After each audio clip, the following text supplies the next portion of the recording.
అమరావతి రాజధాని ప్రాంతంలో రైతుల సమస్యలపై ముగ్గురు సభ్యుల కమిటీ సమావేశమైంది. రైతులకు ప్లాట్ల కేటాయింపు, జరీబు భూములు, గ్రామ కంఠాల సమస్యలపై చర్చ జరిగింది. 30,000 మంది రైతులు 34,000 ఎకరాలకు పైగా రాజధానికి భూములు ఇచ్చారని తెలిపారు కేంద్ర మంత్రి పెమ్మసాని చంద్రశేఖర్. రైతుల త్యాగాలు ఎప్పటికీ గుర్తుంటాయన్నారు ఆయన. ఇన్ని వేల మంది రైతులున్నప్పుడు కొన్ని సమస్యలుంటాయని అంగీకరించారు. 700 ఎకరాల్లో ప్లాట్ల కేటాయింపు జరగాలన్నారు. అసైన్డ్ ల్యాండ్, ఇతర కారణాలతో ప్లాట్ల కేటాయింపు జరగలేదని తెలిపారు. జరీబు భూమి సమస్య ప్రధానంగా ఉందని గుర్తు చేశారు. 30 రోజుల్లో జరీబు సమస్యలకు పరిష్కారం కావాలని చెప్పామన్నారు. కొంతమంది నిబంధనలను పాటించకపోవడం వల్ల ఇబ్బందులు వచ్చాయని స్పష్టం చేశారు కేంద్ర మంత్రి.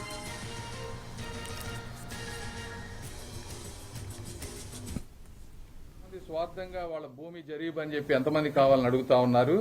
దీన్ని గ్రౌండ్ లెవెల్లోనూ అదేవిధంగా సిఆర్డీఏ వాళ్ళు ఇద్దరు 2 రకాలుగా వెరిఫై చేసి దీన్ని 30 రోజుల్లో దీనికి ఒక సమస్యకి పరిష్కారం తీసుకొస్తాం. ఎందుకంటే ఇందులో 200 ఎకరాల్లో దాదాపుగా 18 ఎకరాలు అసలు ప్రాబ్లం లేదు, ఇచ్చేస్తారు. 180 ఎకరాల్లోనే ఇష్యూ ఉంది.